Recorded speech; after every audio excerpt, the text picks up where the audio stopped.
So ain't nobody gonna perform for Donald Trump, huh?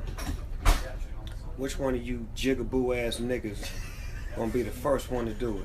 I'm waiting. I'm gonna roast the fuck out one of you Uncle Tom ass niggas for doing it. Which one of you niggas gonna do it first?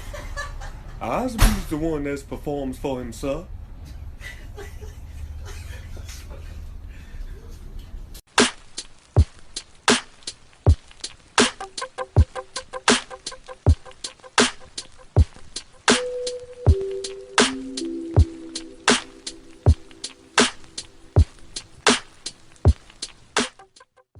Yo, so we back in here for another edition of F-ya-Motha, and I was gonna do this as a news segment for my Instagram page, but I figured I'd stretch it out, do it as a YouTube video. Says Snoop Dogg apologized to the LGBTQ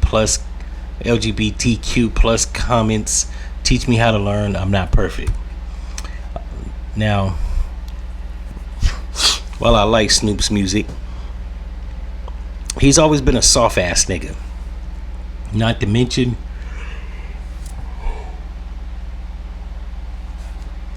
ever since he did that TV show with Martha Stewart, he's been in bed with corporate America.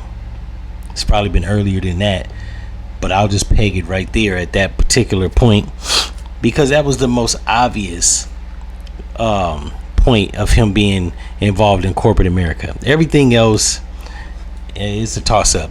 Whether it was this, I want to say a squirt commercial or a lime drop or a drop, some shit. He did a soda commercial with his song featuring Drop It Like It's Hot.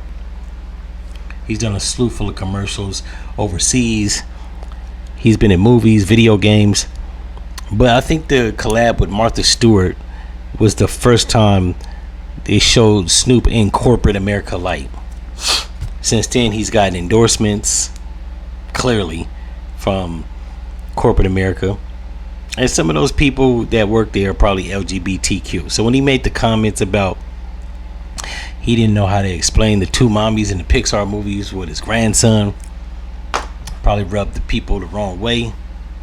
And so to avoid getting backlash or canceled or whatever the fuck, I don't think you can cancel Snoop, but he can lose endorsements and deals and shit like that. So now he's come back kowtowing and asking for us to help him learn. Talking about he's not perfect. Motherfucker, we know you're not perfect, but can't nobody teach you how to learn.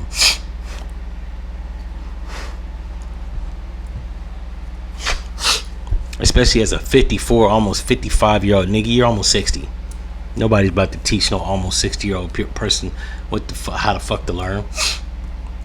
And on top of all that, this is showing you buckling, my nigga. Like, you said what you said. Now stand on business. You weren't worried about the backlash when you did the inaugural ball for Trump, which I heard his reasoning on that. A friend of his looked out for him, got him some change, but he didn't need the money. And it wasn't necessarily that he did it that I called him out. I just called him out for being a fucking hypocrite. I'm not a Trump supporter or Trump hater. To tell you the truth, I don't like Trump or Kamala or Biden. So it didn't bother me in those regrets or in that respects. It bothered me because he had did a video 7 years earlier talking about which one of you jigaboos is gonna tap dance for Donald Trump. 7 years later, he was the jigaboo tap dancing for Trump. So it just showed that he was a hypocrite. But he didn't apologize for that.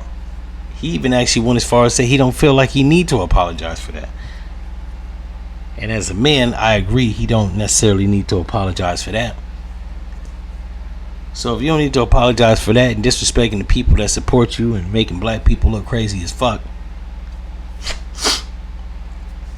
and on top of all that, making street niggas look fucking crazy, because you do represent street niggas whether you realize it or not, being a former Crip / gangster rap music maker. Yeah, you make niggas look crazy. These niggas fail to realize while they don't want to be role models, they're literally the prototype of niggas running around. Niggas see them, they copy their style, they swag, the way they talk, the way they act, gang banging, and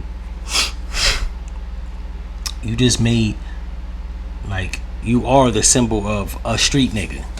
So it just looked bad. Not to mention, you look real bad now because it looks like, because you're on the verge of losing endorsement deals or sponsorships or whatever by LGBT corporations, it looks like you're buckling, and it makes you look like a sucker. Because who the fuck about to teach you how to learn? And to be honest with you, what you said wasn't really offensive. If they can't handle that and you too scared to stand on business, fuck them. That's how I see it. People always like letting LGBT muscle them, especially these rappers and these punk ass entertainers. Fuck them. You know what I'm saying? Stop being a sucker. Grow up here. In any event, if y'all like this episode, you know what to do. Like, comment, and subscribe. And I'm out.